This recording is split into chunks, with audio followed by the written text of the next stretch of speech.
Good afternoon to all. Today our chapter number 14, that is class 11 physics, that is gravitation.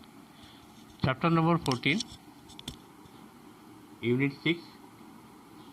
Name of the chapter is gravitation, that is planets and satellite for class 11. See, in this chapter we will discuss about Kepler's law of planetary motion, universal law of gravitation, acceleration due to gravity, derivation and its variation and altitude, latitude and depth, gravitational potential energy, escape velocity, orbital velocity of a satellite and gravitational satellite. Before going that, let us see what is Newton's law of universal gravitation. What is Newton's law of universal gravitation? See, in 1686 Newton stated that in the universe each particle of matter attracts every other particle, and this universal attractive force is called gravitation. Newton gave the following law about gravitation. What is that? That law is the force of attraction between any two material particles is directly proportional to the product of the masses of the particles and universally proportional to the square of the distance between them, and it acts along the line joining the two particles. Suppose two particles of mass m1 and m2 are situated at a distance r upright. If the force of attraction acting between the is F, capital F, then according to Newton's law of gravitation we have F varies m1 m2 by r square. R is the distance of separation between the two particles. Therefore, you write one constant, that is G, F equal to G m1 m2 by r square, where capital G is the constant of proportionality, which is called gravitational constant. Okay, gravitational constant. Its value is same for all pair of planets or particles in the universe. Hence, G is a universal constant. Okay, G is a universal constant.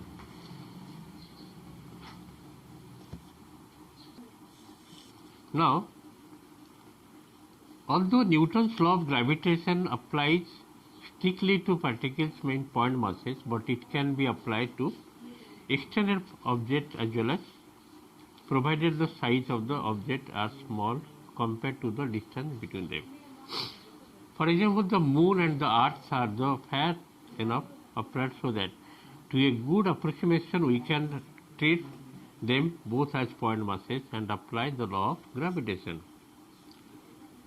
Spherically symmetrically bodies attract external particles as if their entire mass were concentrated at their centers of masses. Hence, the law of gravitation is applicable to them whatever their size be. Now,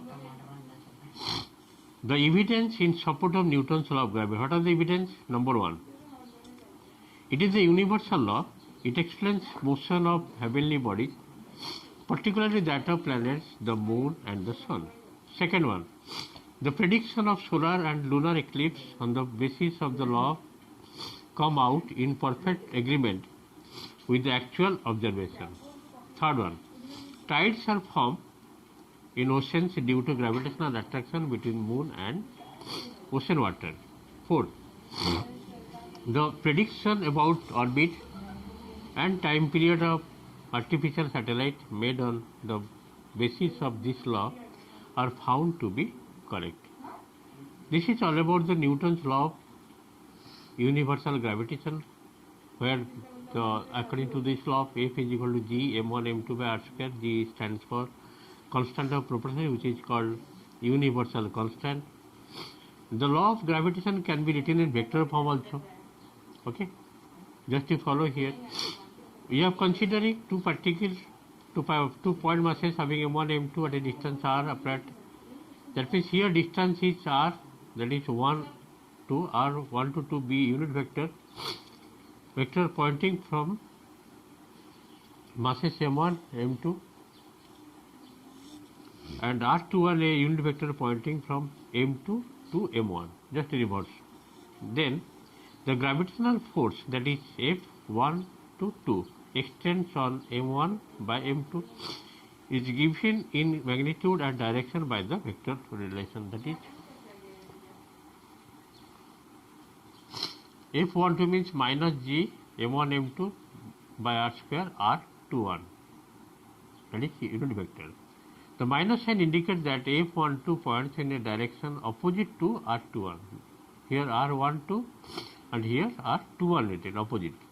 That is the gravitational force is attractive m1 experiencing a force directed towards m2. The force exerted on m2 by m1 is similarly F21 is equal to minus G m1 m2 by r square r12. Because r21 is equal to minus r12, therefore we can write here F force 1 to 2 is equal to minus F21. Now, what are the characteristics of gravitational forces? What are the characteristics of gravitational forces? See, the vector nature of the law of gravitation and the experimental observation reveals the following characteristics of the gravitational force between two bodies. What are that? First one, these are always forces of attraction. These are always forces of attraction. Second point, they form an action-reaction pair, that is the forces exerted by two bodies on each other are equal in magnitude but oppositely directed. Third one, these are central forces, that is they act along the line joining the center of two bodies. Fourth one, these are the completely independent of the presence of other bodies and of the properties of the inverting medium.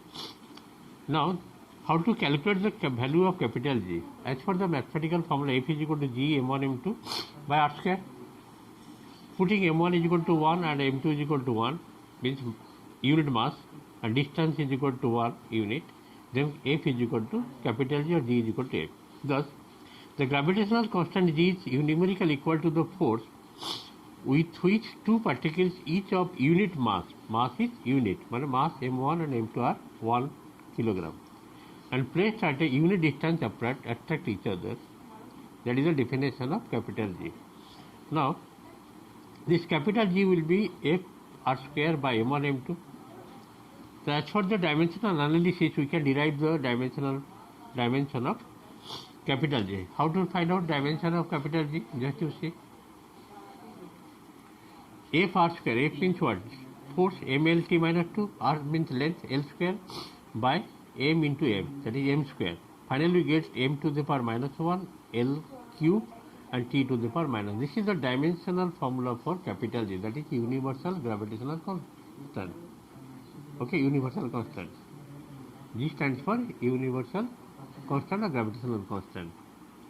This is the way of deriving dimension analysis. You can tell the unit of capital G, Newton meter square by kg square. The unit of capital G in SI system will be Newton meter square by kg square, and that value will be numerically 6.67 into 10 to the power minus 11 Newton. Okay, Newton meter square by kg square. This is